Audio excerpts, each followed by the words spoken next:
ready for? Are we ready for an aging Malaysia?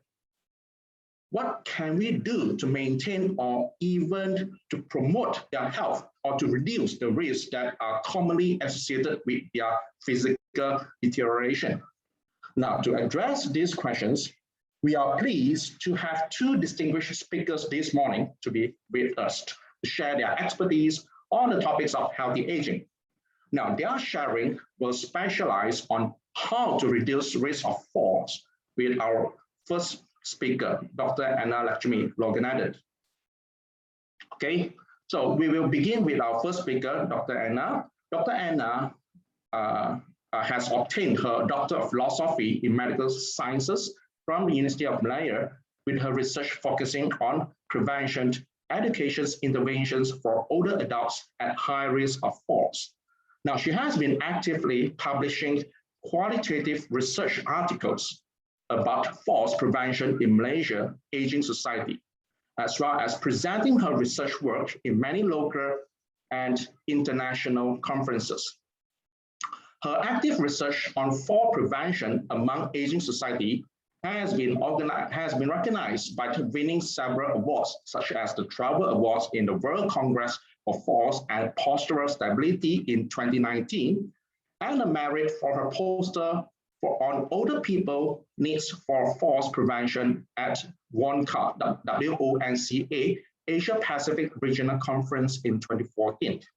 Now, in addition to her research on falls prevention among older people at high risk of falls, Dr. Anna Lakshmi also ventured into research on self-management of hypertension using crude herbs among hypertension adults from the year 2019. Now, without further ado, let us welcome Dr. Anna to share her research findings on falls prevention interventions for older adults at high risk of falls in Malaysia. Please welcome Dr. Anna.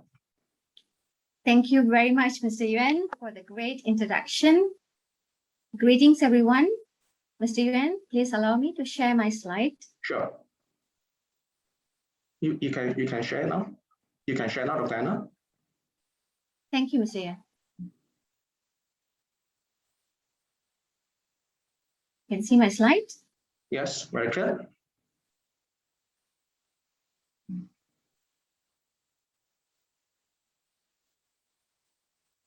Once again, greetings, everyone. And thank you, Mr. Yuan, for the kind introduction. I'm Dr. Anna, and I'm here today to talk about falls and ways to reduce the risk of falls among older adults. And I'm really excited to talk about this topic, not because it is exciting that older adults fall, but actually this is really a common problem. And it is one we can do a whole lot about.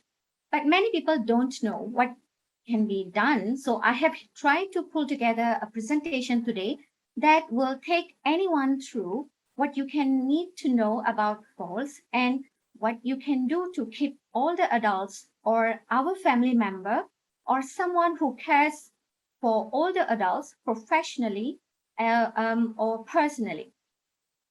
I'm going to start just by telling you what falls, because not everybody is familiar with the term, learning about fall risk, and then learning how to reduce risk of falls, yeah? And then the goal will be to prevent falls, right? So now we can't prevent all falls, but we can certainly decrease falls through reducing risk of falls so that people who are falling fall less, and more importantly, they fall without sustaining serious injury. The goal always to keep older adults safe, healthy, and independent. I wanted to ask you to close your eyes, and we are going to count to 11. 1, 2, 3, 4, 5, 6, 7, 8, almost there, 9, 10, 11. And I got you to do that. Every 11 seconds, an older adult is seen in emergency department because of a fall. Every 11 seconds in that short time we were counting. And every 19 minutes, an older adult dies because of a fall. So by the time I finish this talk, 2 older adults will have died, one at the start and one at the end of talk. So this is really, really important public health and personal health issue. In this talk, I'm going to answer 4 questions. One is, what is a fall? You may think you already know, and probably you do, but there's technically a definition and a distinction what we make in medical research. Why we learn them? Well, hopefully, their frequency, how many people die from them are already convincing, but there are some other reasons. Thirdly, we will look into who at risk. And last but most importantly, we will talk about what you can do to prevent falls or reduce injuries from falls. So the definition of a fall is unintentionally ending up on the ground or other lower surface. So on the ground, that's kind of obvious, but another lower surface can be, let's say you stand up from a chair or the bed, and then you fall back onto it. You have technically fallen, even though you are not on the ground. That's a fall. So equally important is falls are different from fainting. Okay, let's watch this movie Trail from Silikarpati. Okay, this is an fall incident happens in the house. Okay. Yeah.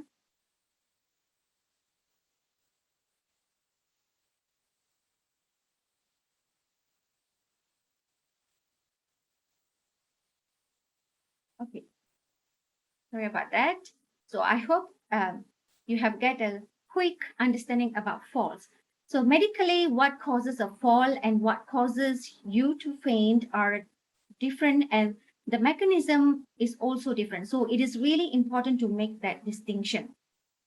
Okay, so falls are not because of fainting or sudden illnesses that due to stroke, heart attack, or hit by a car crash or act of nature. All right, so it is actually something which is happened suddenly to that person. Okay, just sharing my experience at primary care medicine. That was the first day of mine to collect research data. So I stepped into the PCM clinic with a hope to see an older adult who could agree to give me an interview on his or her false experience. When I saw this older adult was sitting on a chair, tall and well-built man. When I walked towards him, this thing happened. That older adult toppled over from his chair from where he was sitting. So quickly I ran to him and helped him to get seated. After I asked him a few questions on his fall, all he could say was, I was fine just now, but I don't know how I toppled over. That means he don't know that he just had a fall. Though that incident happened many years back at 2012, but it stays fresh in my mind. Until then, I started to work a little hard on it. So that's what falls are unintentionally ending up on the ground. So why we need to learn about falls and other um, among older adults specifically, right? Because everybody falls, okay? And why we need to focus among older adults? Well, they are really common, right? So 1 in 4 adults basically over age 65 falls each year. These are huge statistics, all right? We often talk about other things that are far less common and over age 80, 1 in 2. So fully half older adults over age 80 fall each year. So this is a really common problem. So falls are also dangerous. They are fifth leading cause of death for people over age 65. We hear all the time about heart attacks and strokes and cancer, and we should. But what I like to convince you of today is that we should also hear more about falls, because the list of things from which we will all die is many hundreds or thousands of items. And this one is number 5. It is terribly important. The other thing is that 10% of falls lead to a major injury. Fractures are really common and more common among Malaysians, especially among Indians and followed by Malay and Chinese, and more common among women than men. Brain trauma is more common among men, all right? So all these incidents can end up an older person in a nursing home, um, and falls can lead to hospitalization, which pretty much no one wants to end up in the hospital if they don't have to, all right?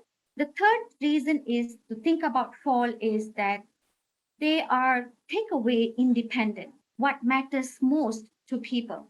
This is about people's quality of life, their independence, what they can do for themselves, and how much they are able to enjoy their life and health. So, about 60% of fallers will have to um, moderately decrease in their social and physical activity. So what they can do during the day, what they do for pleasure, what they can do get through the day, yeah, about 60% will restrict their activities. All right. Um, so all right, now we are moving along through our path. We have talked about what is false and why do they matter, why learn about them, and now we're going into talk about who is at risk of falls, starting with people with high risk, okay, people who have fallen before are more likely to fall again. So this sort of stands to reason if a person who fall, right, they have the higher chances to fall again, okay? So we have to pay more attention to these people. And then people who have trouble with strength, gait, or balance. So this can be because um, the older person, right, or older adult are sick for a while and lost some strength. So it can be from arthritis or other diseases. Balance problems are also something we don't always think about. If I tend to think about it for gymnastic, but it turns out it matters to all of us and all the more. So as we grow older and the certain medication dramatically increase, all right? So the risk of falls, and I'll come back to what those are. Okay, so the risk for falls generally the one we just saw, abnormal balance. All right, low muscle strength, trouble walking that make less certain walking or less steady walking. All right, more likely to fall, and then functional limitation by this mean the person ability to take care of themselves, um, so they can clean their house, whether they can get to the grocery store, whether they can take care of themselves and take a shower. So basically people who have more limitation and those basic activities are more likely can cause falls. All right. So these are also some things you can't really control. So if you are over the age 80, you know we can't change that. Sometimes being female is also seen as a risk factor for falls. All right. So the next thing is actually medications. All right. So now we are getting into an area where we can start to make some changes, which is exciting. Yeah. All this while like abnormal balance, low muscle strength, older than 80. You know the age factor, trouble walking, functional limitation. Being a female is something that we cannot change. Okay, but however, medication thing is something like we can do some changes. So far, medication of any kind, this can include over-the-counter prescribed medication, herbal medications, medications from doctor for or more increased risk of falls. Sometimes increase the risk more than others. So sleeping pills of any kind, whether you get them at drugstore or they are prescribed by a clinician, really increase the risk for falls. They also somewhat increase the risk for confusion. So there are lots of downsides. on the other hand, not sleeping is horrible. So I want to acknowledge that. Luckily, one of the things that is really helpful for falls is exercise. That it can also help for sleep, as also can do all kind of things that you can do that not include taking a pill. So the other categories of medications that can make people fall are one that affect the brain. All right. So that tends to affect balance and other things. All right. And increase the risk for falls. For example, antidepressant and antipsychotics. All right.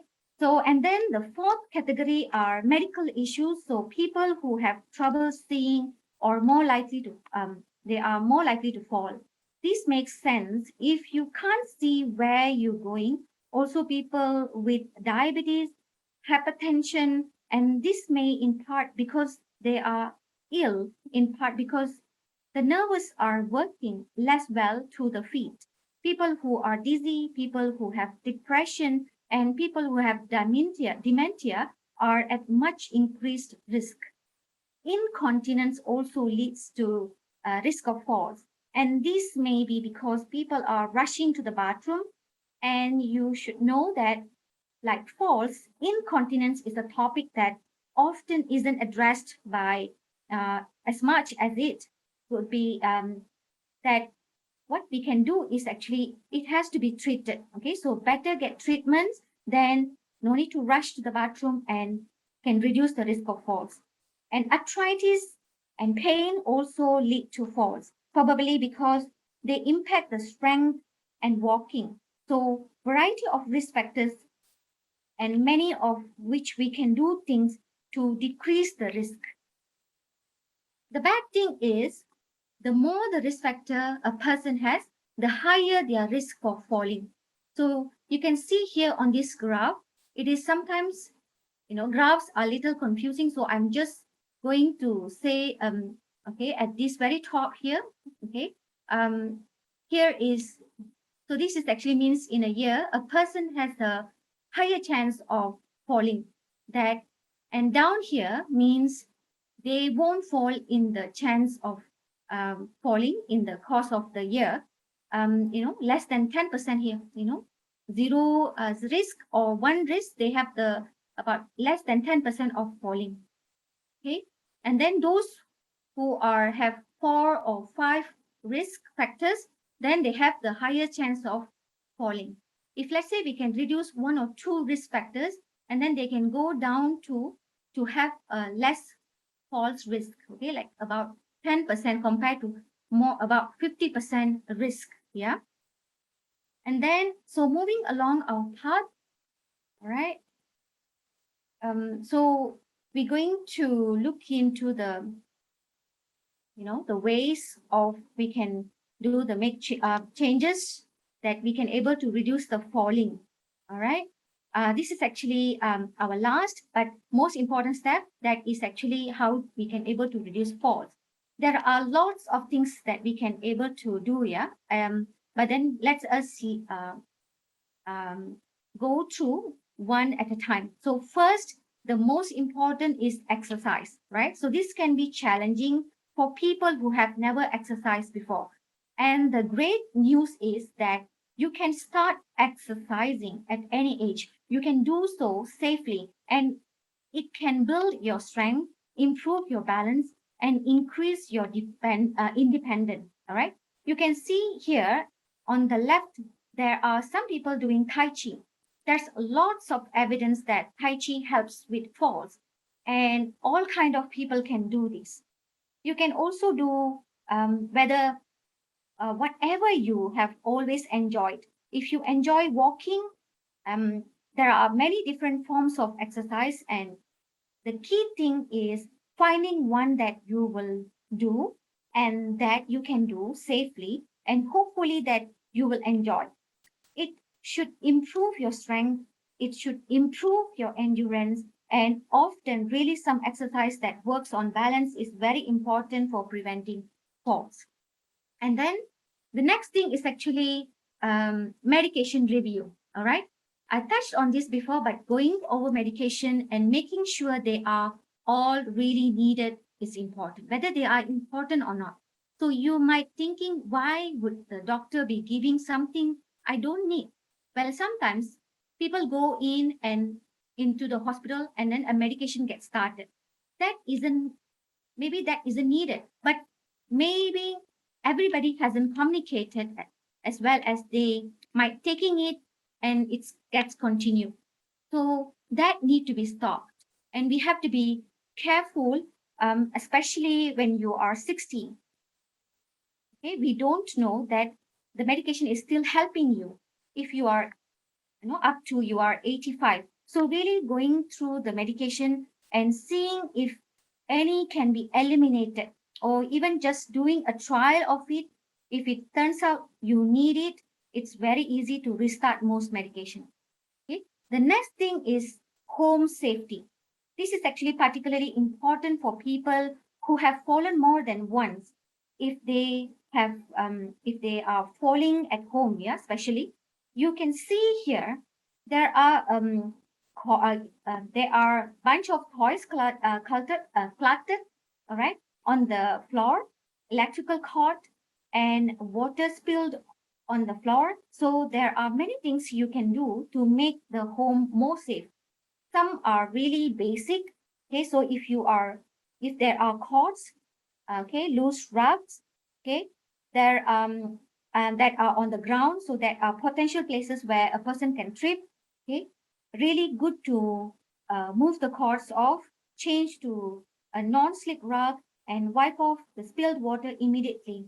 Okay, or you can keep a wet floor sign if you need some times to clean it. Okay, so lighting is really important, right?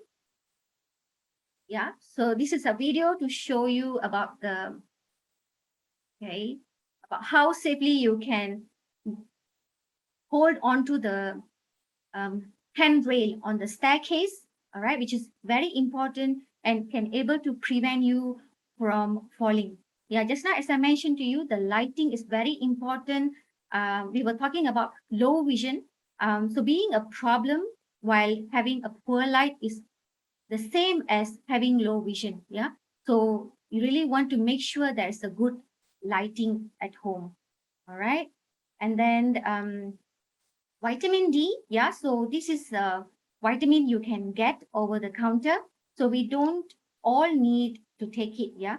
There's been lots of press about it lately, but it does look like if people have low level, and this is more true if people are going out less than they were or previously. So not getting any sunlight, which help us make vitamin D. So then replacing the vitamin D will decrease the risk of falls. Okay. Then getting a good medical checkup. So we have talked about things like vision, balance. So probably older adults should have take their vision, hearing checked every year, because hearing is one of the indicators to check your balance. All right.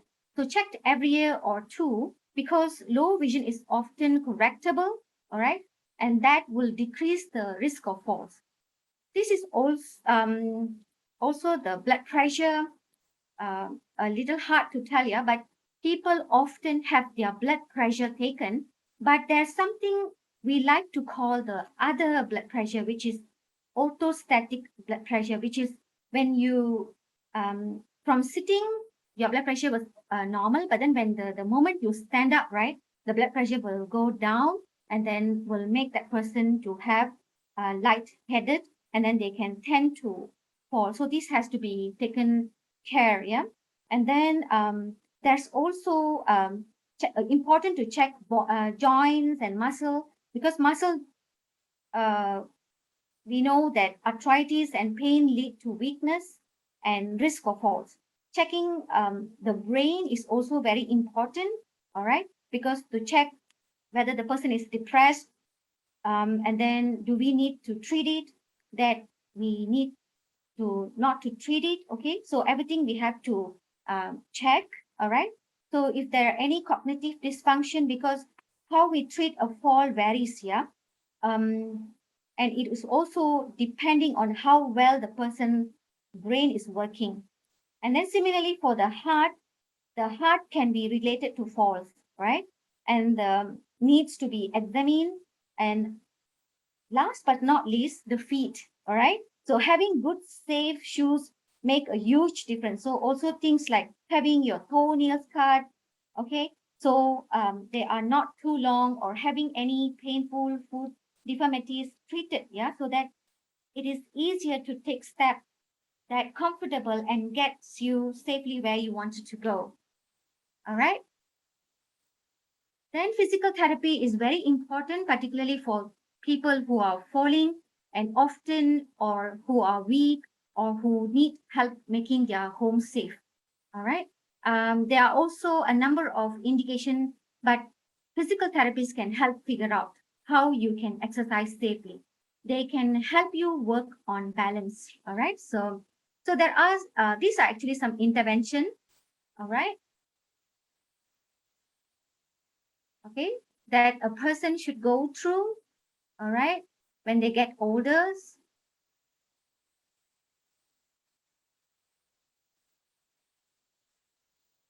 Okay, and then the person can go for a physical therapy, yeah, just like this one. All right, so this is actually an intervention for those who faces many falls. All right.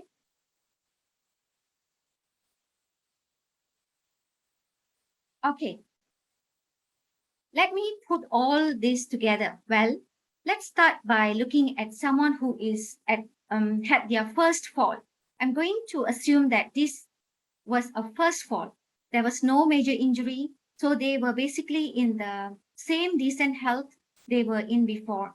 But they are a little older and they had really like not to fall again. So not to have that serious injury. So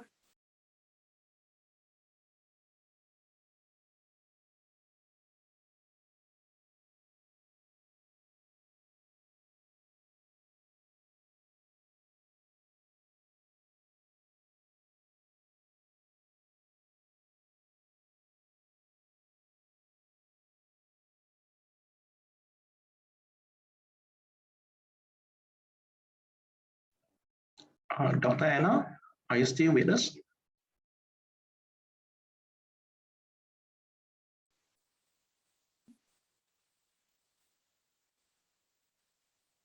hello, Monsieur. Yes, I can hear you now. Just now I was presenting. Oh, it's because suddenly there's no sound here. It's okay. You can go on, Dr. Anna. You can go on. Okay, okay. Sorry. Was it because of this slide? Oh, okay. So never mind. I can start. Yeah. So, okay, how we put all together? Well, let's start by looking at someone who is at their first fall. I'm going to assume that this is a first fall. Yeah. There was no major injury. So they are basically in the same decent health they were in before, but they they are a little older and they had really like not to fall again, not to have that serious injury, not to have to start restricting their life because they have fallen. And a lot of people have very natural instinct to restrict, like, oh, I fell, so I better not go outside again, or I'm not going to visit my grandchildren. Well, actually, the less you do, the weaker you become, and the higher your risk for falls. So it is little counterintuitive, okay? But falling means you need to get more active, not less. Of course, you have to do that safely. So we want to be thinking in this person who had one fall would rather not have any more and wasn't badly injured. What we need to do to prevent, to manage risk, so they could stay active, absolutely important. Yeah. Maybe the person is already doing some walking, but they actually need to add some weight training, or some balance exercises. So sometimes physical therapy can be helpful here, or sometimes just getting some advice and starting to do some exercises again. Mm. And then vision is actually need to be checked, as I mentioned earlier. All right. Check the other blood pressure, the orthostatic blood pressure. All right. It's also very important. And also checked on the medication. Can review the medication with the pharmacies or the doctors. All right. So, and then keep active by performing, because the key things here is actually the exercise, on keep yourself on the move and staying active. All right. So there's also people who have fallen more than once. All right. So maybe they have had injurious fall, maybe they are falling regularly. So this is a bit different, although they some of the exact same principle hold. Yeah. um, Someone falling often, I think we get to the point, and this is something, we looked into what matters most to the person. So family will sometimes say, well, now they can't go to the senior center, right? Or now you cannot go volunteer yourself, or now you cannot come over and play with your grandchildren because it is too unsafe. Well, I think this is the conversation we all need to have together, how we can actually make the more safe and what is the person value most. So sometimes people really want their independence and they want to continue their social life. That is great. That is what makes all our lives worthwhile. And so if you have to understand the risk, increase risk, the safe as much as possible. But if the person values their independence, right, and foremost, we need to support that, and then realize it might mean that there will be more faults, but we are going to try and make them non-injurious if possible. Okay, it is balancing treating disease versus number of medication. Okay, this one. Okay, so we discussed little bit earlier. So do you thinking about using a cane or walker, walking aid versus falling down? So it is the very rare person, yeah, who is excited to be given a cane, all right, or walking aid. And many people will flat out refuse that. Okay, they will say that one of the most common reason for refusing it is because they say, I look vulnerable. I don't want to look old, so I don't want to use walking aid. So, well, actually, if you have seen somebody who walking with one walk walking aid, right? They are actually looks less vulnerable with the device because makes them walk more quickly and usually more safely and strongly. So, figuring out which thing an older adult need, which one is least invasive and disruptive to their life, is really important. But considering using that walking device, because it is might mean the difference between going up and falling down, or going out really safely getting to do what you want to do. All right. So then there is something called multifactorial intervention. Yeah. So this multifactorial intervention is usually involving a team, healthcare professionals, where you would have a physical therapist and a nurse, primary care physicians, geriatrician, and a social worker, and an occupational therapist, and whoever else looking at the reasons you might be falling and trying to individualize, okay, personalize the treatment for that, all right? And thinking about how to minimize the risk of these frequent falls, right? So this usually includes physical therapy. So if someone's falling, just adding some exercise from someone like me, okay, who isn't a specialist, and that usually isn't good enough to, if let's say I go and suggest about physical activity, I think a physical therapy consultation really matters. So and then the next thing is actually fall proofing home. It is very important at this point. And then vitamin D. Okay, often people who are falling frequently are deficient. Okay, so your doctor or nurse can do a blood test to see if you are, or and if you are, then if let's say your blood level is lower with vitamin D, then you should replace the vitamin D. And then uh, to go check up that we talked about before, yeah? Checking eyes, feet, the heart, the brain, and then the nervous system. So, and then actually the resources that are easily available, if you search on the computer or phone, have someone who can do this for you. Okay, the Centers for Disease Control, CDC, yeah, has informed on falls. Then you can just put CDC and falls. Similarly, the National Institutes for Health, or NIH for Senior Health initiative, is that as information about falls, and then how to prevent it. Okay, there are some information on the exercises where you can seek resources in your area. Okay, like for example, we have Jabatan Kebajikan Masyarakat in Malaysia, so where you can able to find the centers where can provide you some uh, activities like exercises, not only exercises, some indoor, outdoor games, and also some tours. Okay, so then we also have another contact details here, University of Third Age Malaysia, which is in University Putra Malaysia. So this is also a very good indication where you can go to this website and then you can get more information. Yeah. Okay. The next thing they're going to have is Hari Warga Emas Sedunia, yeah, on the 31st of October. All right. So this is something that you can able to get and accommodate yourself. Okay.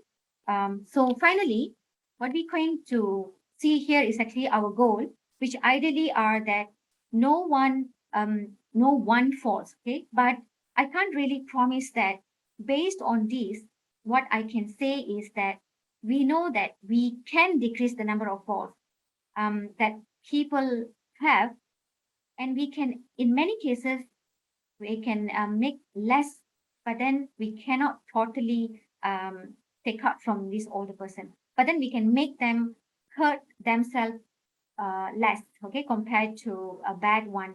So I think the goal is that people fall less and that they fall with no serious injuries.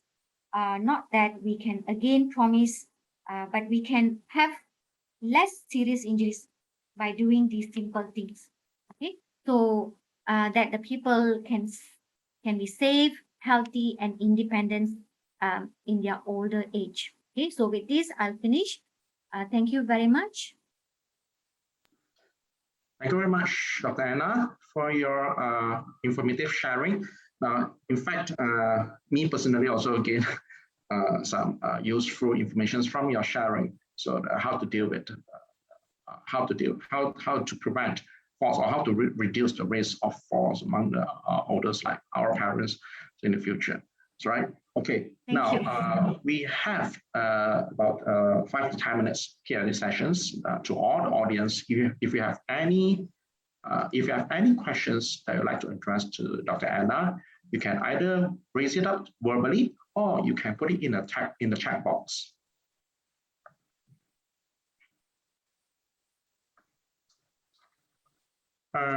Perhaps I start these Q&A sessions with my own questions first. Okay, Anna. Yeah. Now, just Dr. Anna, I came to know that you mentioned you related this of vitamin D, is it? And how the vitamin D, I'm not sure whether you talk about increasing or decreasing vitamin D that will help to reduce the risk, or perhaps I missed that. So I'd like to know which one is increasing or decreasing. It should be in optimal level, normal level. Optimal level, right? So usually those who don't go out, so their vitamin D level will be decreased. So this will disrupt the absorption of calcium into their bone, right? So for these purposes, the older person need to take vitamin D to replace it. So you suggest it will strengthen the bone. So you suggest taking the vitamin supplement, is it? Basically, it is. I'm not suggesting for all. Specifically those who are not going out, all right, or restricting their themselves at home. Okay, so and I'm sure these people, and then after they have checked their blood vitamin D level, okay, then they can go for vitamin D. So not simply can go and take vitamin D without knowing the level. Yeah, thank you very much, Diana. Now, I have, okay, the other question is, this one I mentioned about that this female, that is one of the factors is this gender that is associated with the higher risk of fall, that you mentioned about female, right? Yeah. May I know why? Because they have more risk towards osteoporosis compared to men. So yeah, and then they tend to fall more. And then in the category of depression, females found that they have more depression compared to a male. So actually, depression is actually one of the risk factor for falls. So this could be the one of the reason why female fell more compared to male. Yeah. I think one of the current problem that I think most of the youngsters feel means those people who are having older parents is the social economy factors. So because I think quite a number of young people, they are not staying together with their parents. Okay, it means they are staying somewhere else, perhaps due to the needs for their career or the things. And perhaps the parents may have certain reasons not to stay together with their children or the things. So in that case, the main problem is how could we, like, take note of to prevent the risk of falls to our parents who are not staying together with us? Do you have any suggestions or idea? Yeah, to this type, actually, there's a lot more we can do to these people, even though their children is not with them. All right, I mean, the child can actually, or the son or daughter can actually assign a home nurse, all right, or a neighbor who can actually take them to medical checkup, and then always have look after whether they have any risk towards falls, like um, for example, checking on their shoes. Basically, shoes actually one of the risk factor for falls also, all right? So that is actually one thing that they can do. And then also, this is actually what the family can provide to the parents lah, actually. Assigning the home nurse is actually one of the best thing that they can do. Yeah. Yeah. Means we try to get help from neighbors or relatives. Neighbors, All this because neighbors, they can't be there all the time. But however, they can actually invite the older persons together with them to do exercise or something. But however, to take care of them at home, a home nurse is actually very important, who can able to provide their service during the daytime. But then at night also, if let's say, because nowadays I can see many people assigning maids, 24 hours maids, they can be staying at home, cooking for the older persons, and then taking care of their well-being. Okay, Dr. Anna, we have two questions here from the floor. Okay, the first one, providing aids to older adults may cause them to feel in need or other help, and this may cause them to feel dependent and burdened to others. Now, how can we help them in this? Yes, that's a very good question. Thanks for that question. Actually, as I mentioned earlier, that's why we shouldn't restrict them from doing anything, or like what I mentioned just now, we cannot say that from our perception, we cannot say something like, okay, it is very not safe for you to go out, no need to do any houseworks, okay, don't climb stairs. Okay, of course, climbing stairs is actually quite risky, but actually allowing them to do whatever that they can able to do, the possible things that they can able to do, but safely. Okay, so how safe it is, we can actually watch they do work. Okay, and then we can also advise them on what are those safe things. Like, for example, if let's say we bring these older persons for medical checkup or seeing a physical therapist, so usually a physical therapist will be the best person who can advise on how to prevent risky activities. All right. So, and then through this, they can able to prevent falls. And then they will also advise the family as well as the older persons in terms of how they can do things carefully and safely at home and also outside. I hope your answer. Yeah, I hope your points have answered questions from the person who asked these questions. All right, we have the second questions. I think the last questions from the floor. Hi, Dr. Anna. That some older people are feeling attached to their possessions. I found it is very difficult to declutter their homes. Is there any advice to fall-proof the house? I think it's quite costly. This is absolutely a very good question, because I also find it very difficult, because I did interviewed many older persons at the primary care centers, and then they did mention that they mentioned something like home cluttered, right? It's not just not necessary for anybody to come and check. They said, I don't prefer interference from anybody. So they have that a say.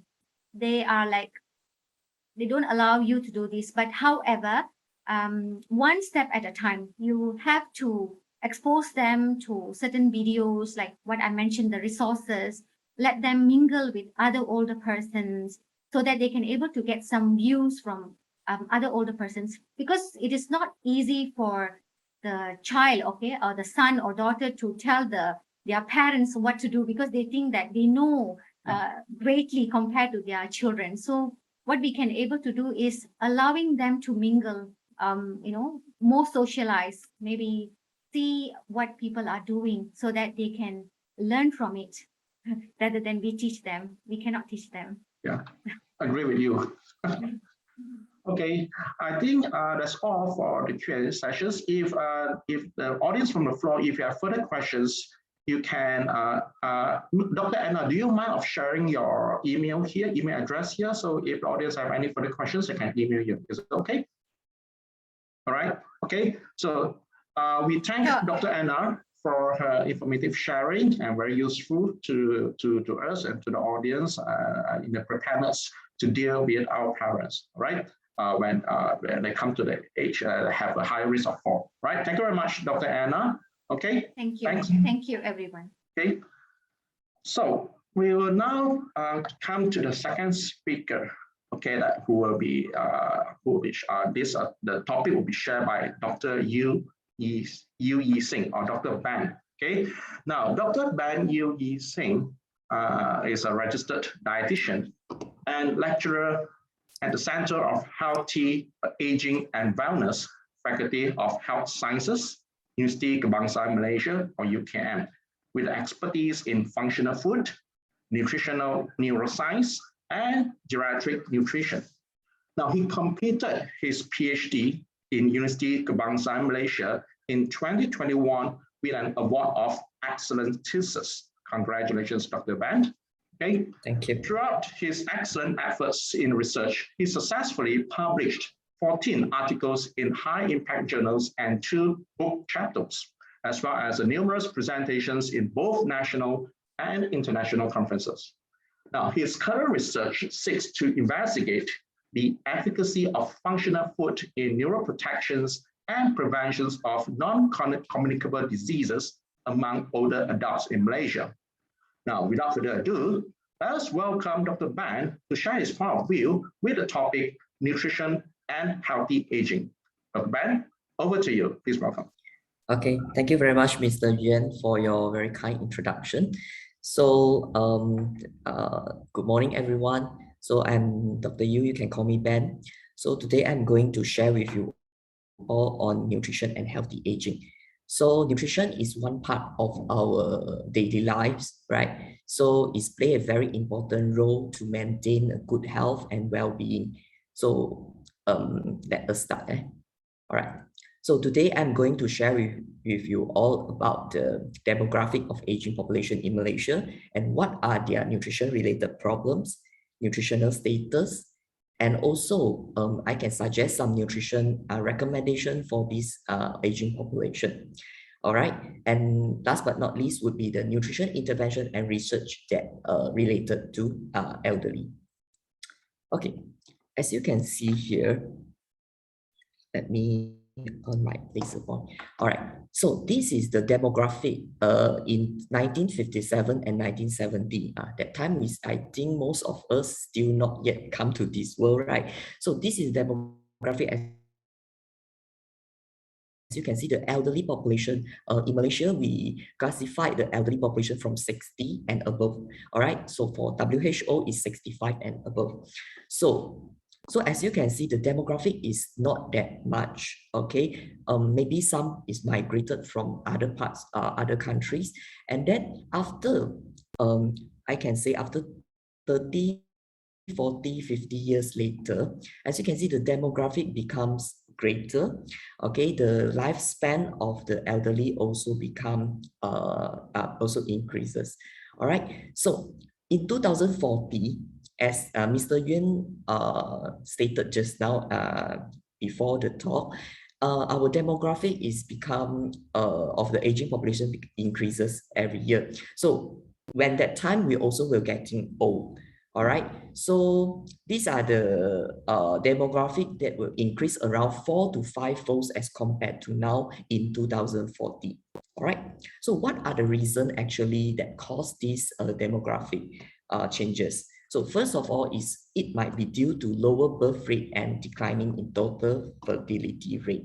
All right, so maybe the fertility rate in Malaysia as compared to before, it keep on decreasing. Okay, and our lifespan of the population also increases. So why does the lifespan of the population increases?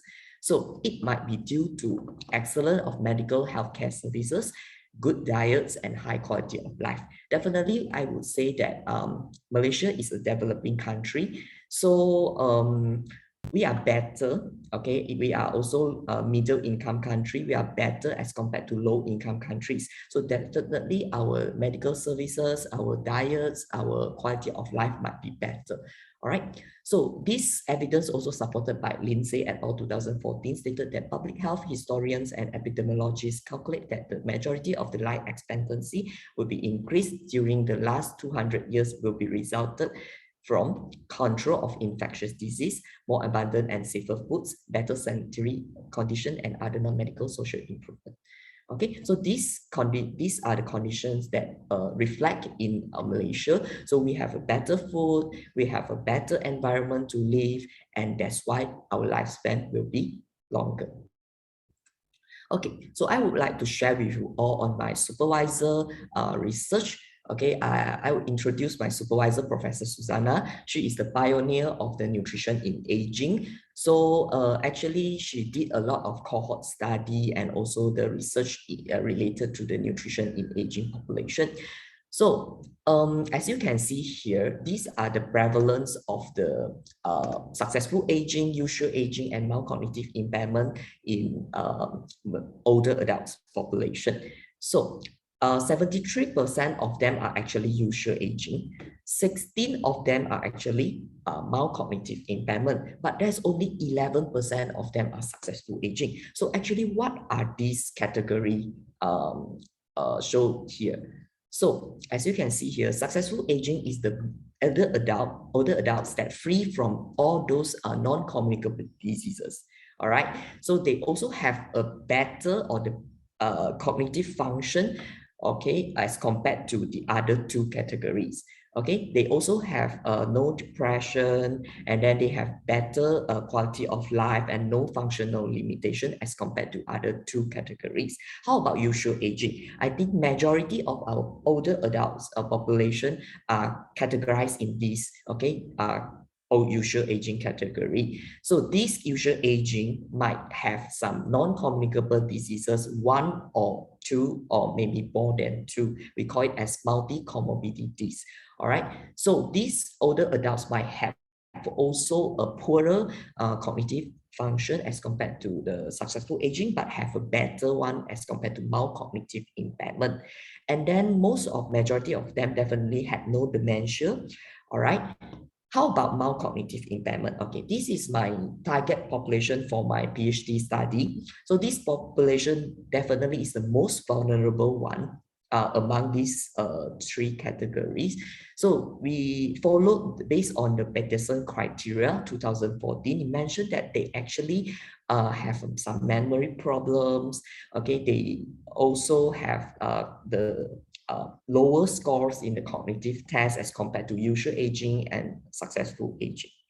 But maybe their functional independence is not that worse as compared to the frailty older adults.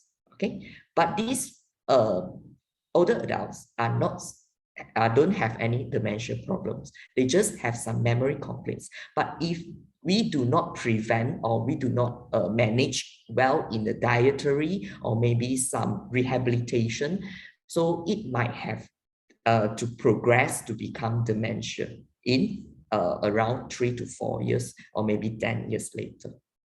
Okay, so what are the changes that will do due to aging? So definitely their proportion of muscles and bones decrease and their fat increase. So when during aging, most probably if you notice, their BMI will be different from our adults population. Okay, that's why we are more concentrate or focus on their body composition instead of their BMI. Okay, so their BMI might be higher range as compared to the normal population, adult population. Okay, so because of the proportion changes, it will cause the BMR, which is the basal metabolic rate, decrease. Even the what is the basal metabolic rate, which is the rate that shows that our cell activity function, okay, that how much energy that we need per day for the cell activity and for our system, okay, function. All right, so it might decrease. So definitely if they consume more than the calorie or energy requirement, they might increase in their weight and cause obesity, overweight, and other health problems. Okay, they are the vulnerable group that I mentioned just now. Okay, they are more susceptible to infective agents. That's why they are higher risk, as you can see now, the pandemic, okay, era. So they are more susceptible to this kind of infective agent because of their poorer immunity as compared to adults and children population. Okay, and they are also susceptible to get other non-communicable disease or chronic diseases such as cancer because they are less able to destroy the cancer cell. So these are the physiological changes. I don't want to go much detail because I'm not a physician that to say about this, but I want to relate these system changes, physiological changes that related to nutrition. Okay, definitely that you can see that this blood pressure increases definitely due to aging that can cause non-communicable diseases such as hypertension. And then endocrine system, definitely you can see a majority or I can see a certain population, older adults population might have diabetes problem because they have insulin resistant problem, glucose tolerance decreases, and so on. And then how about gut? Gut problems definitely is very directly related to food. Okay, so they might have some swallowing problems, they might have dentures issues. So later I will go in depth to explain about the issues, okay, about GI system. And then musculoskeletal system, which is mentioned by Dr. Anna just now, they are high risk to get falls. So why they will get high risk to fall? Because they might have bone mass decrease, and then lean body mass also decreases. Okay, so bone mass decrease by the condition we call it as osteoporosis. And then lean body mass decreases, which is sarcopenia, is a very common, I would say, is a very common problem in aging population right now. Okay, and then fat mass increases, which is obesity, and their strength, flexibility, agility are reduced. So this problem also we need to focus on and do more concern on this musculoskeletal system. Nervous system definitely is more to sensory problems such as their taste, their smell, their visual, their hearing problems, and also their cognitive function, also quite related to the dietary behavior. And then renal system also one of the thing that we need to focus on, because most of the older adults might have renal problems, also some urinary incontinence problems, and so on. So as a nutritionist and a dietitian side, we also need to focus on their renal function. Okay, last but not least is the respiratory function. So as I said, what are the nutrition problems?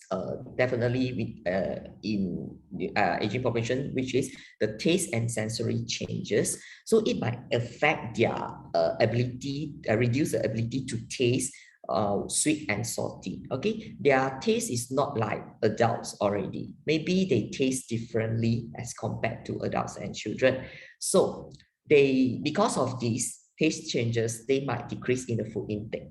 Okay, and then how about the digestion and the ability in absorption of nutrients? As I mentioned just now, the GI tract, we make our body as a machine. Okay, if we do not do maintenance, means that the maintenance is something like we practice a good diet, we do a physical activity. So this is a good maintenance. So if we do not do this maintenance to our body is look like a machine. So our machine will getting older and it will break down very fast if we do not maintain it well. Okay, so definitely for usual aging population or maybe MCI or other older population, they might have this problem in impact of digestion and absorption of nutrients. Okay, so some of the older adults, they might have the vision problems, hearing loss problems. So these, they need to consult occupational therapies or maybe dietitian to help them how to meet their requirement in terms of energy and macronutrients and micronutrients and so on. How about denture issue? This is very common among older adults because they have chewing problems, they have dentures, they have swallowing problems. Okay, so definitely if they have dental problems, as a dietitian or nutritionist, we must focus on this and give them individualized plans, okay, to meet their requirements. Okay, this is also a very common one for the muscle weakness or loss, as mentioned by Dr. Anna. So this is a sarcopenia problem. They have high risk to fall. Okay, so due to the metabolic rate decreases and because of fat percentage is high and also obesity. How about bone mass? Maybe later I will explain more in depth in terms of osteoporosis. And last but not least is my expertise, which is cognitive dysfunction, is also could affect their dietary behavior and as well as depression. Okay, they might have nutrient deficiency and loss of appetite. Okay, so this is the NHMS, which is a National Health Morbidity Survey in Malaysia from 2011 to 2019, the latest one. So as I extracted the result from the NHMS, as you can see, the underweight is not really a big problem in Malaysian older adults. Okay, basically it's improving. Okay, it's less than 10%, but not that worse as we look at the overweight and obese. All right, so overweight and obese might always an issue, I could say, because it can cause many non-communicable diseases, problem, metabolic syndrome, and so on. So the overweight trend, as you can see, is keep on increasing every year. Almost 1/3 of the older adults population have overweight problems. So as you can see from 2018 and 2019, oh, there is a decreasing trend, right? Okay, this is I would like to emphasize on, although it's just 1 year, not because of anything, but the sample size of the NHMS are different. Okay, for 2018, they are more focusing on elderly population only. If not, I'm not mistaken, it's only 600 subjects, 600 and something subjects. All right, but 2019, they are focusing in all stages of the population. Okay, means that from children, adults, older adults, and so on. So the sample size different, the target population also might be different, but the similarity, as you can see, is almost 1/3. Okay, the figures, okay, is still very a big problem.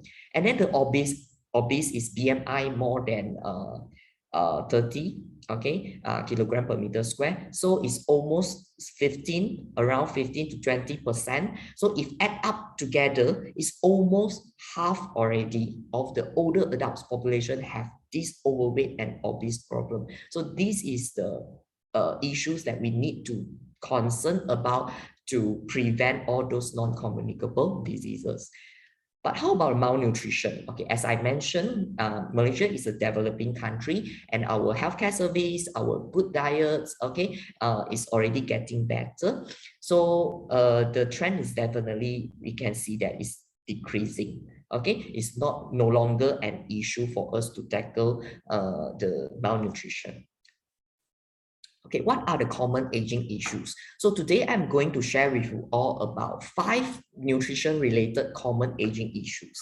The first is the obesity and health in older adults. Means they, just now I already mentioned, in Malaysia, almost half of the older adults have obesity problems.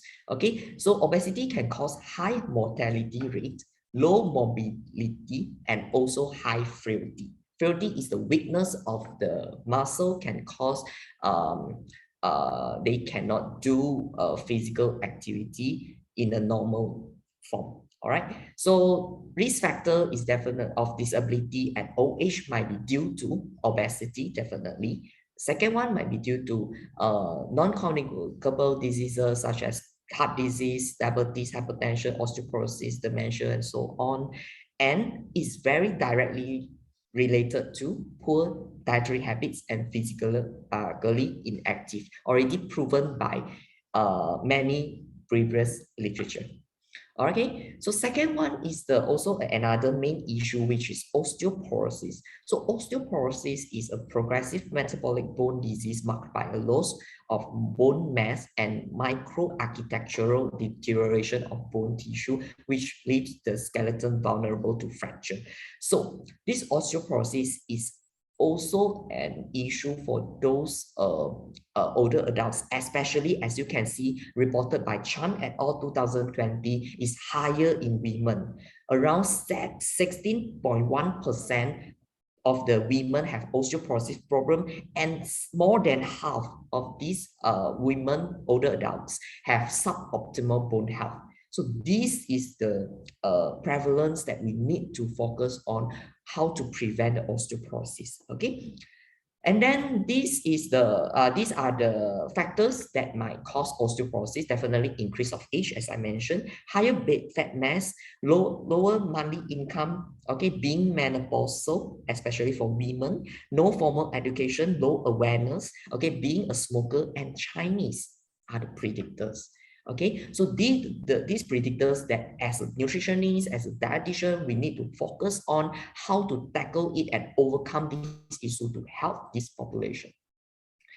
The next one would be obese but poor. Okay, looks like the weight is normal, maybe, but as I mentioned earlier, as a nutritionist and dietitian, we do not only looking at the figures. Okay, we are looking at more in-depth, okay, to the body composition. Okay, so the body composition will tell you about the muscle mass, the fat mass, the fat percentage, and so on. So after we collected this data, so we can see that if the older adults have lower muscle mass, so definitely they have we call the condition, we call it as sarcopenia. So this sarcopenia is a reduction of muscle mass and its function related to aging. Okay, so they have high risk to frailty, the falls that mentioned by Dr. Anna just now, fractures, and disability. Okay, so as Dr. Anna mentioned just now, they are high risk to get fall. They are weak. Okay, they might be due to they have sarcopenia problems. Okay, so the prevalence, as you can see, almost half, okay, of the older adults population have sarcopenia problems. What are the risk factors? Definitely age. Okay, women have high risk of osteoporosis and also sarcopenia, poor physical function, okay, and also inadequate of niacin intake. Okay, so this also reported by Rosalie et al. 2017. Okay, this is a very new, I would share to you on cognitive frailty. So frailty is a very new topic in aging population, especially in Malaysia. And my supervisor is now looking more in depth in terms of frailty problems in older adults. Okay, because they are proven, many research proven cognitive frailty might affect their dietary behavior and so on. So this is also an issue that we need to tackle, okay, whether how to prevent the cognitive frailty, and also not because want to prevent dementia, but we also want to prevent like falls, okay, like all those sarcopenia problems and so on. As you can see, the prevalence is around, the incidence rate is around 7 per 100% per year, okay, in Malaysia. Okay, this is my friend, Fatin Malik. Okay, so this is her research that reported this incident rate for cognitive frailty. So these are the risk factor or predictors that cause cognitive frailty. As mentioned just now, Mr. Yuan also raised up the question on vitamin D, and Dr. Anna also mentioned about vitamin D is really an important I would say important micronutrient or vitamins that we need to focus on, because older adults might have, especially now pandemic, they might less going out, okay, they do not have sun exposure, and then they might have the deficiency of vitamin D. So later I would explain in depth on how to get the vitamin D sources. Okay, so the other are the same thing with osteoporosis.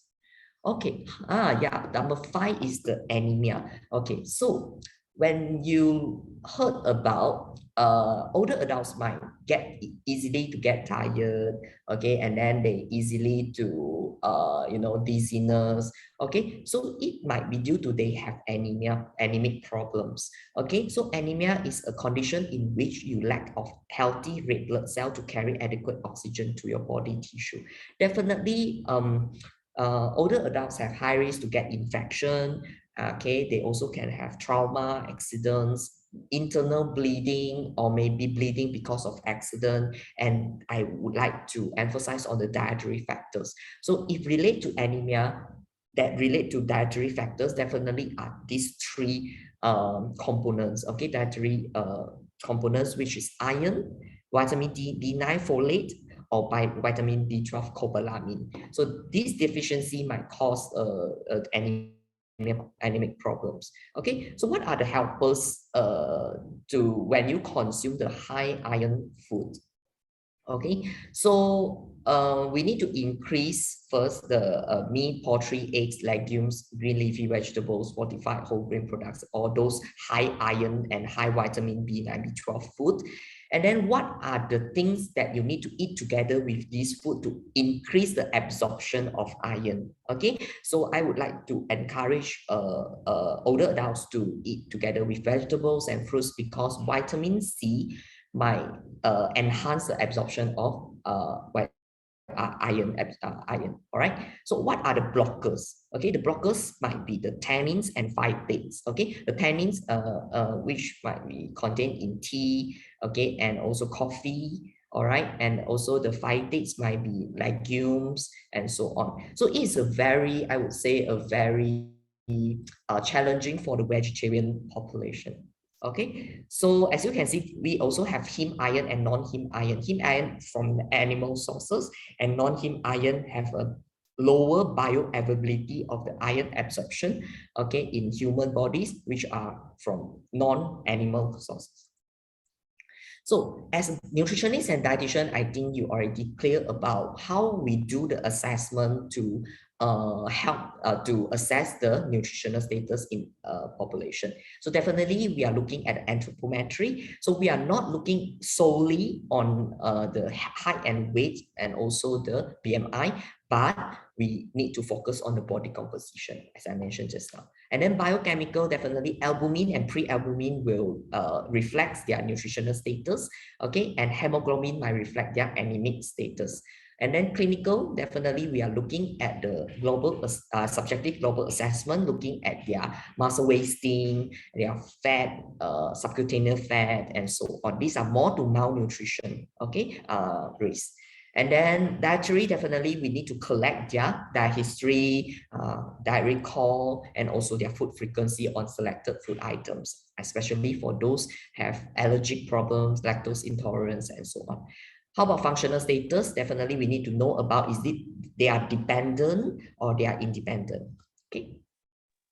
Next, these are the goals that we need to focusing on. All right. So the first goal is to achieve the optimal health, okay, and a better quality of life.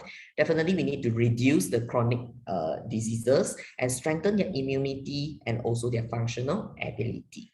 So what are the nutrition recommendations for aging population? So today I'm emphasizing on solely on the healthy or prevention of aging population. If you want to know more about the medical nutrition therapy of specific diseases, you can email to me, or maybe I can share with you all on the resources. What are the medical nutrition therapy for those diseases? All right. So okay, I would like to share with you all on, we already launched our Malaysian Dietary Guidelines 2020 recently, I think last month, okay, a few weeks ago. So these are the latest one as compared to 10 years before Malaysian Dietary Guidelines 2010. So they revise and also they focus more on a few guidelines and messages. Okay, so these are the 14 key messages. So, but today I'm not sharing all the 14. I only focusing on a few that related to aging population. Okay, the key message one, definitely we need to eat variety foods within the recommended recommendation. So first of all, definitely I would like to share is the healthy and balanced diet. Definitely not only adult population, but in aging population, we also need to encourage them to consume the diet according to the healthy eating plate. So I guess everyone already know about this quarter half plate. So how to fill in the quarter half plate? So half would be the quarter would be the protein sources, okay, such as fish, meat, eggs, and so on. Another half would be carbohydrate sources such as rice, mee hoon, bread, and biscuit, and so on. And then the rest of the half would be the vegetables and fruits. Okay, so we follow this guideline and recommend to our population to achieve the healthy and balanced diet. How about food pyramid? I would like to share with you all on, we already amend, or we already get the latest Malaysian the food pyramid 2020 also like a few months ago. Okay, so these they revised to become more clear and comprehensive version. Okay, as you can see, they changed the hierarchy, okay, from the carbohydrate sources and also the vegetables and fruits. Okay, before that, the vegetable and fruits would be the second level, but now would be the lowest level, okay, the biggest part. Okay, why? Because 95% of Malaysian population do not meet 5 servings of the fruits and vegetables per day. So there are many limitations for us to get the fruits and vegetables maybe, or maybe there are some low awareness on that and so on. So as a nutritionist and dietitian, we need to correct their to increase their awareness and to educate them how to consume all of this, okay, category of food. And then they also revise, okay, as you can see, the types of food according to serving size. Okay, 1 serving of carbohydrate sources is equal to 30 grams of carbohydrates. So around 2 pieces of bread, 2 scoops of rice, okay, is equivalent to 1 serving of carbohydrate sources. And then you can see they also include the milk products or dairy product and protein sources in the 3rd level. Okay, so this is a milk. Okay, they emphasize on the milk and milk products. We must consume 2 servings per day to prevent osteoporosis, to maintain good bone health, and so on. So last but not least would be the limit intake of fat, oils, sugars, and salt, which is the condiments, and also it can cause non-communicable diseases. So these are the nutrition needs. I refer to the recommended nutrient intake 2017, also the latest version. All right. So this is the recommended calories, okay, for women and men. But remember to according to physical activity level. Some of the aging adults, they might have high in is physically active, so we might prescribe a higher calories. And then protein, definitely we go for 1 gram per kilogram of body weight, okay, if they don't have any sarcopenia problems. If they have muscle weakness or maybe low muscle mass, you might consider to prescribe around up to 1.2 gram per kilogram of the body weight of the aging population. So this information I extracted from Kraus and Mahan 2021.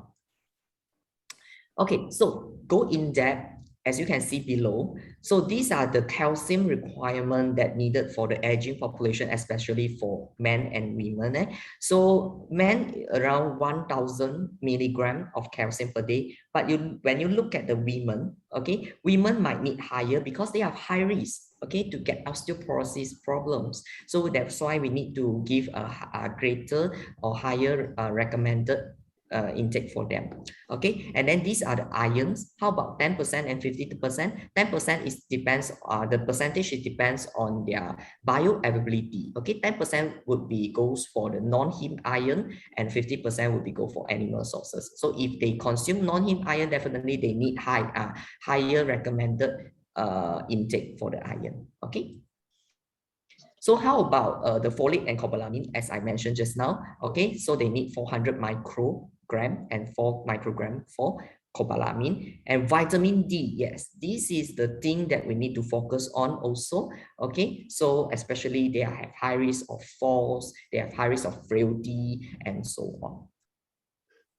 All right, so key message 2, definitely about obesity. Okay, so we need to maintain a healthy body weight. Definitely we need weight loss. Okay, for if the older adults have obesity problems, okay, we need to maintain the healthy body weight and also concern on their body composition. All right, come to key message 5, we need to recommend them or advise them to eat plenty of vegetables and fruits, which is at least 5 servings per day. But as I mentioned earlier, they might have swallowing, chewing problems, right? So what are the fruits and vegetables that are suitable to them?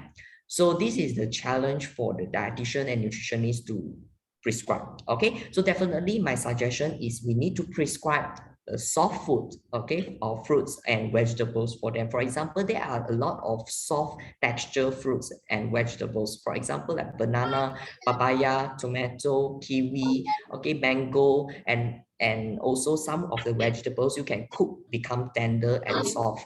All right. So if they have swallowing problems, definitely you also have to chop into small pieces and also mash it. How about how to prevent the sarcopenia problems? So definitely you need to recommend or advise them to meet the protein requirement, which is 1 gram per kilogram per day. Okay, they need to consume fish. Okay, we recommend them to consume fish every day because not only for the texture is soft, but fish also contains a very healthy polyunsaturated fatty acids, which is we said healthy fat as compared to other animal sources. All right, if you want to consume other types of animal sources, you can choose the lean meat but not the fatty portion, yeah. And then poultry, eggs, okay. And then practice healthy cooking method, definitely not only frying, but you change to steaming, boiling, and soup base. All right, and then you can also, if for vegetarian, you can try to give them some legumes, okay, to achieve the protein requirement, okay, dal, tempeh, tofu. How about the milk? Okay, I would like to emphasize one of the key messages which is recommended by the MDG 2020, which they need to consume 1 to 2 servings of milk and milk products daily, okay, to achieve the requirement. The requirement is the highest, I would say, among all the population. So because they have high risk to get osteoporosis, so that's why milk and milk products, okay, we need to focusing on.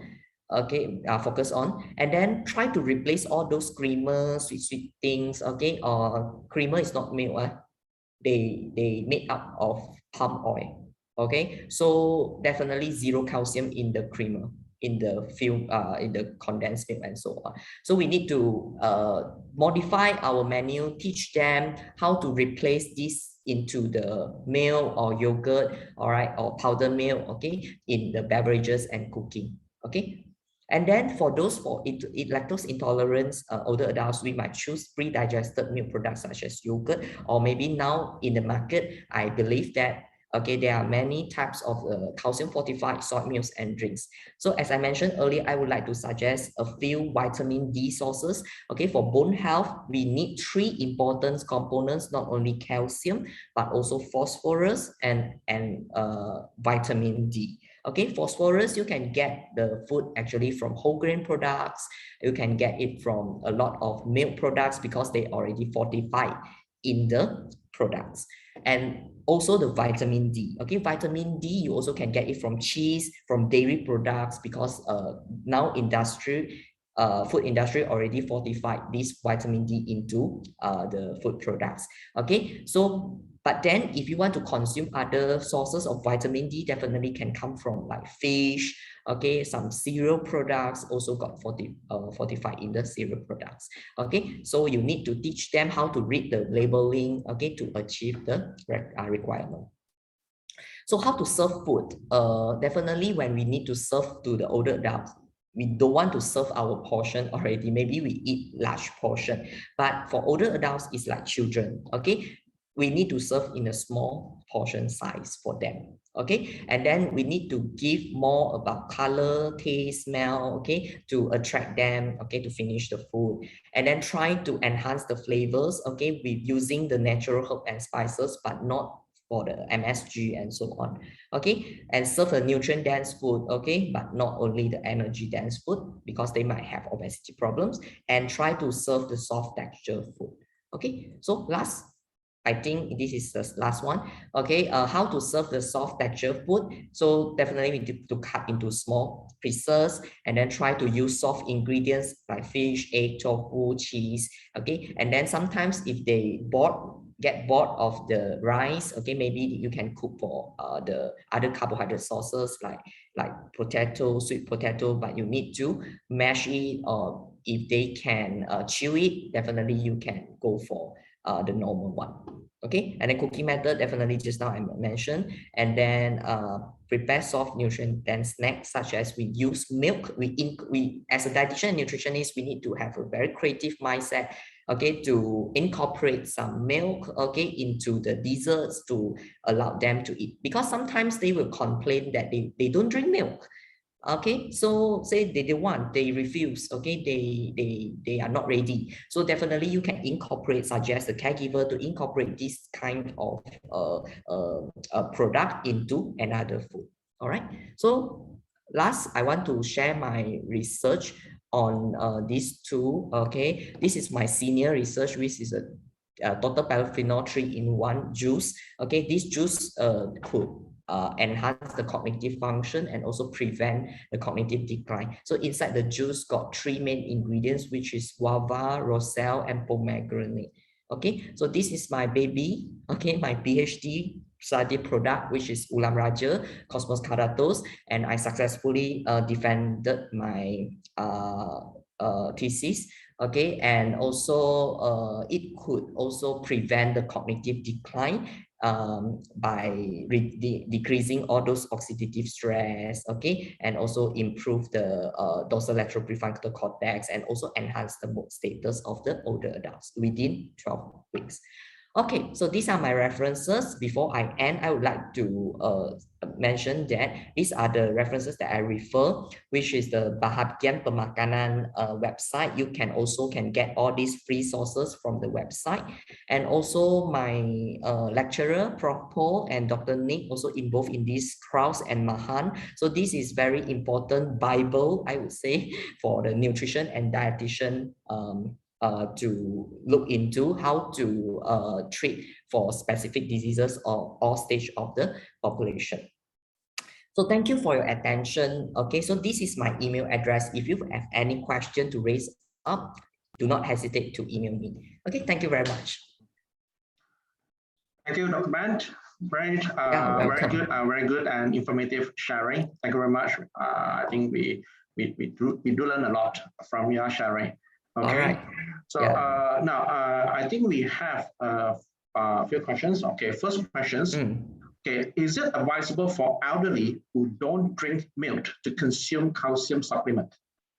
Okay. So if you are a nutritionist or dietitian, so definitely, as I mentioned, you need to check their diet history first. What are the common calcium sources? Okay, calcium sources are not only from, I would say, dairy products, but definitely are from maybe from some kind of vegetables and so on.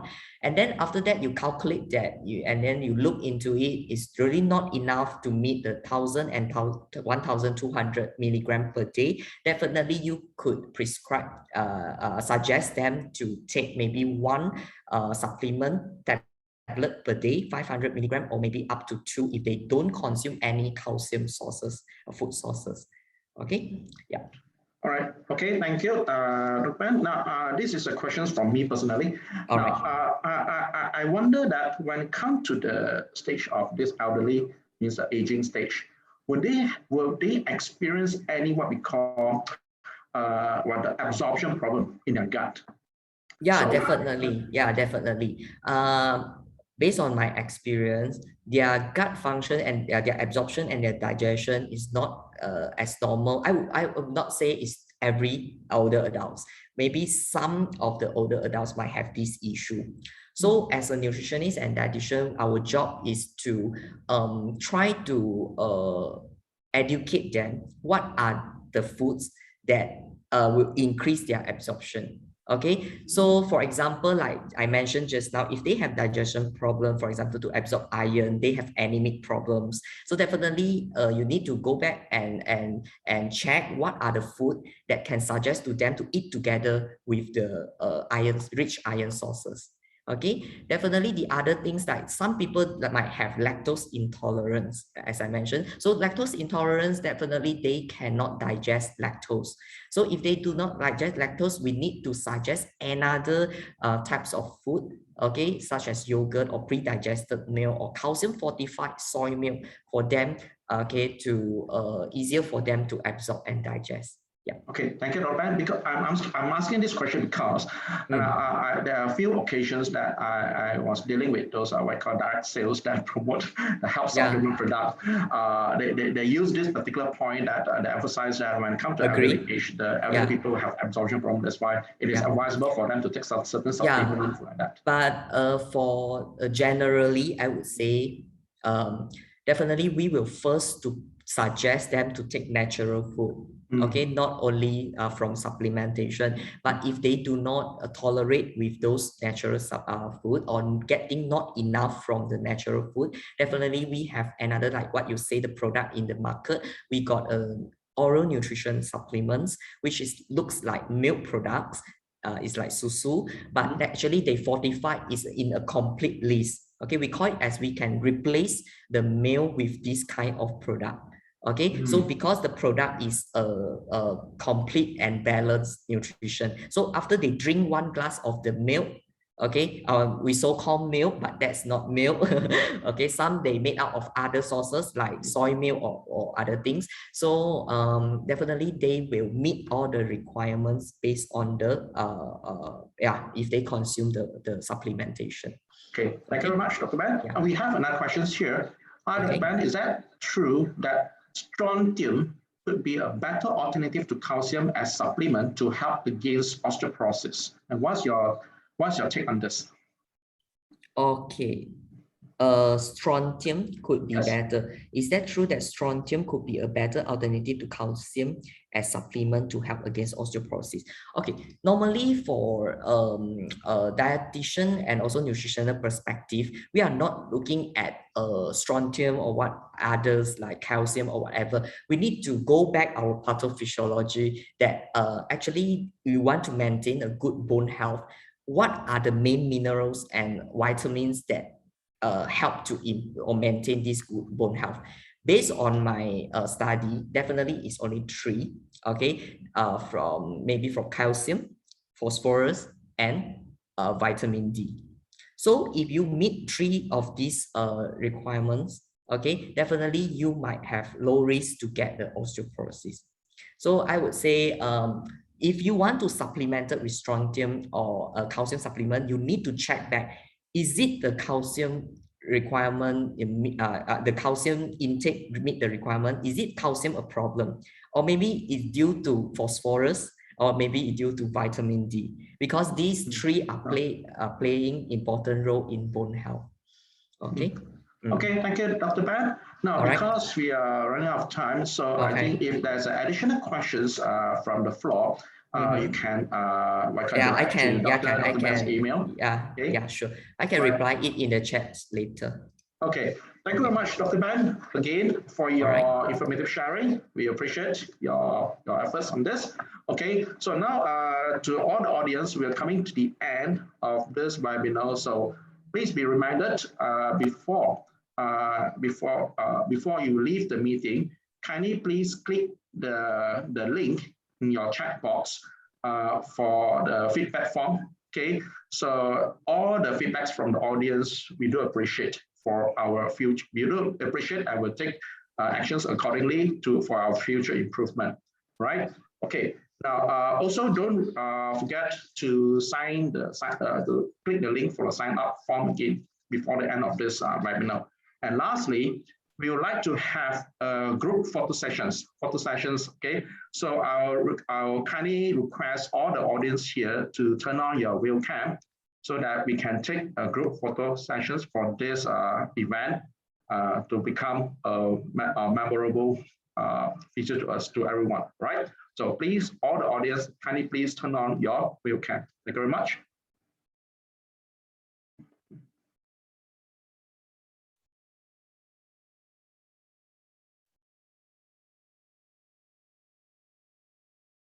Mr. Chia, you have to take a photo, right? Mr. Chia? Yeah. I will take it 5 times because the screen is limited space. Yeah.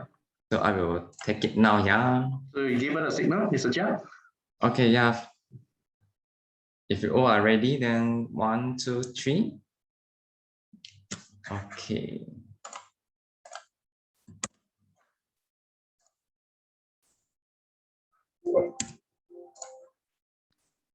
Give me some time, yeah, because I have to shift to another page. Oh, sure, no problem. Okay. Second page, 1, 2, 3. Yeah, I realize some of you didn't turn on your video. Yeah, shy. Okay, to all the audience, if you're please turn on your webcam. If you like your face, to show your face, you can turn on your video. So the page 1, 2, 3.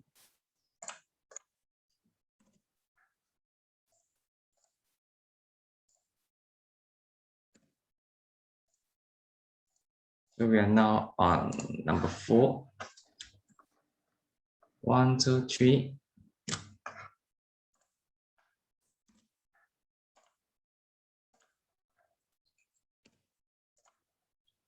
So we come to our last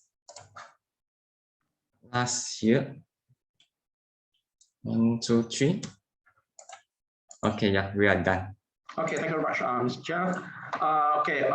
Thanks again to Dr. Anna and Dr. Ben for your kind sharing on this topic about aging. Okay, we do learned something and appreciate what you have shared with us. Okay, now to all the audience, please remember to click the link on the chat box to give your feedback and also to fill out the sign-up form before leaving this meeting. Okay, we thanks to all the audience for your participations for this meaningful event. And we hope to have more webinars in the future. And Dr. Ben, we hope to see you again. Okay, so I think we would like to end this webinar. Okay, and hopefully next step in the future, if we have webinars, we will notify you all, and we appreciate if you can join us again. Thank you very much for this. Thank you very webinar. much. Thank you, Mr. Yuan. All right, see you.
The sign up form is for Utah students only, just for information.